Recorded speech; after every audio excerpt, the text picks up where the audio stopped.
शुरू आयो हे बचाओ आज़ादी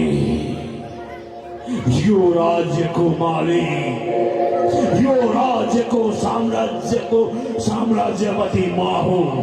महाराज कली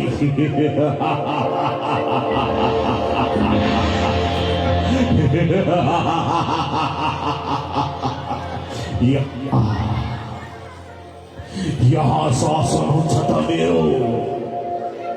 मेरो शासन हुन्छ जसले धर्म कर्म पुण्यका कार्य गर्छ तिनीहरूको नाश हुन्छ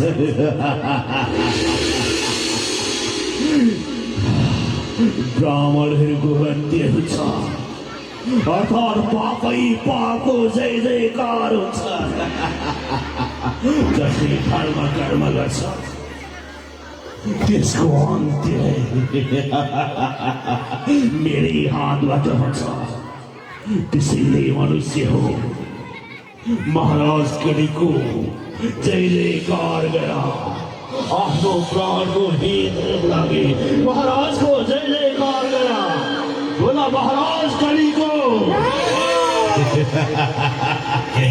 महाराज महाराज कलिको जय शाबाश सबैले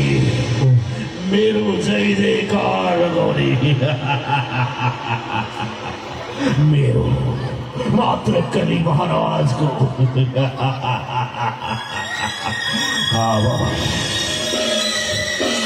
यो धर्मको शरणमा गएको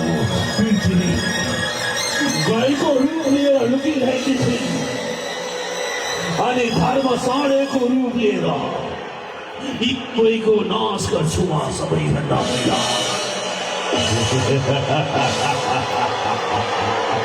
सबैको नाश गर्छु मात्र धर्मको जय जयकार गर्नेलाई मात्र यो संसारमा त्यसैले मनुष्य हो आजदेखि के भन्ने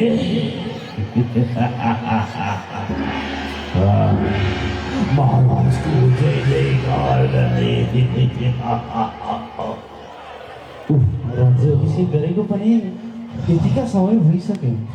अझसम्म मेरो राज्यमा के कस्ता गतिविधिहरू घटेको छ मैले राम्रोसँग निगरानी गर्न पाएको छैन यस राज्यको राजा हुनुको नाताले राज्यको देखरेख गर्नु मेरो कर्तव्य रहेको छ कहीँ कतै मेरा प्रजाहरू चिन्तित भइरहेको त छैन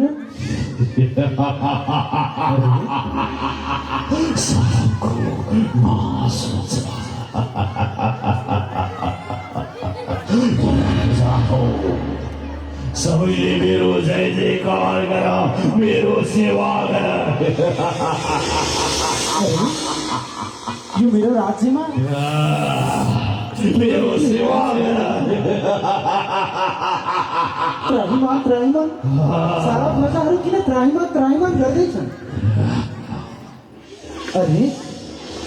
यो पृथ्वी रूपी गाई र धर्म रूपी गोरुको यो हालत कसले गर्यो मेरो यति सुन्दर र शान्ति राज्यमा किन आज शान्ति रहिरहेको छैन यो मेरो अरे म कराइरहेको छु मेरो राज्य यो मन्त्रीमण्डल पनि कली महाराजको राज्य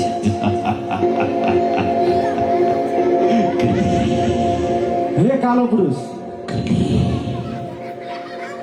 हे कालो पुरुष अरे तिमीलाई नै बोलाइरहेको छु म को हौ तिमी को हौ मनुष्य मेरै राज्यमा आएर मलाई नै को हो भन्दैछौ बरु भन तिमी को हौ म यस राज्यको राजा परिचित हुँ राजा अवश्य हे मनुष्य अब त यो राज्य तिमीले चलाउने होइन मैले चलाउने हो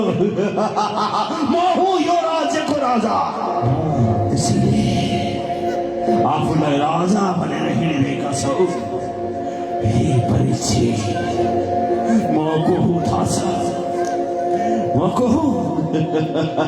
सुन मेरो परिचय यो आकाशमा हेर मडारी रहेको कालो बादल अनि यो धरतीमा हेर मडारी रहेको कालो पाप त्यसैको मालिक यो घरको राजा महाराज कली हुँ म महाराज कली अवश्य हेर कली तैले स्वयं आफूलाई नै महाराज ठानेर हुँदैन जहाँ मेरो पहिला वर्ष त्यो राज्य मेरो हुन्छ आजसम्म जहाँ मैले देखेँ त्यो राज्य मात्र कली महाराजको भएको छ त्यसैले आज यो राज्यमा मेरो पाइला परेको छ परीक्षित यो राज्य मेरो भएको छ जाऊ यहाँबाट भागिहाल यसैमा कल्याण हुन्छ तिम्रो होइन कली होइन बरु त यो राज्य छोडेर गइहाल नत्र तँलाई म दण्ड दिनको लागि सुन्यो मजा हो तिमीहरूको राजाले मलाई दण्ड दिँदैछ हे मूर्ख परीक्षित मलाई दण्ड दिनको लागि के सामर्थ्य छ तेरो के सामर्थ्य छ तेरो मलाई दण्ड दिनको लागि कति छ तेरो आयु कति छ सुना सुन एउटा सामान्य मनुष्यको आयु कति हुन्छ र कति त्यही 60 देखि 100 वर्षसम्म मेरो आयु रहेको छ राति 60 वर्ष आयु हुनेले महाराज कलीलाई दण्डको कुरा गर्दैछस् मूर्ख अवश्य पनि मेरो आयु सुन्न चाहन्छस् सुनाऊ मेरो आयु सुन परीक्षित मेरो आयु तिमीहरूको जस्तो 60 देखि 100 होइन मेरो आयु त 4,32,000 वर्षले भरिएको छ मेरो आयु 4,32,000 वर्ष भएको महाराजसँग 60 वर्ष आयु हुनेले दण्डको कुरा गर्दैछस् ए भनेपछि तमा आयुको घमण्ड रहेको छ ठीक हो बाचा गरिबक्सस् महाराज बाचा भयो कली हामी क्षेत्रीय धर्मको बोलिने बाचा रहेको छ निश्चित नभएर म शीघ्र बाचा महाराज बाचा महाराज यदि हजुर दिनुहुन्छ भने महाराज मेरो युगमा मनुष्यहरूलाई सबैभन्दा मन पर्ने अत्यन्तै महत्त्वपूर्ण अत्यन्त मूल्यवान वस्तु सुनमा बस्न चाहन्छ महाराज म क्रोध नगरी बक्सोस् बाचामा बाँधिरहेको छु त्यस कारणले गर्दा तेरो इच्छा पूर्ण गर्नको लागि बाध्य भएको छु तर तेरो सुवर्णमा त बास हुनेछ तर ध्यान दिएर सुन कस्तो खाले भन्दाखेरि अवश्य जुन अरूलाई दुःख दिएर आर्जेको सुन्नुहुन्छ अरूको लुटपाट गरेर आर्जेको सुन्नुहुन्छ जुन नकारात्मक कार्यबाट आर्जेको सुन्नुहुन्छ त्यस सुनमा मात्र केवल तेरो बास रहनेछ महाराजको जो आज्ञा सुनेर ल्याए पनि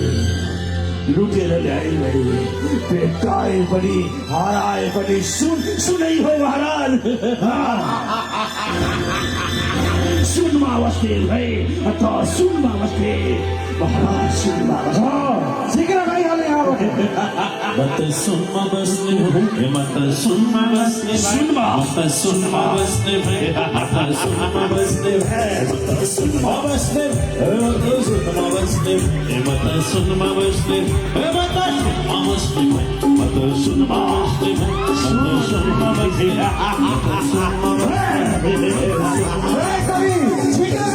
महाराज सुन खोज्दैछु महाराज सुन महाराज शरीको बास सुनमा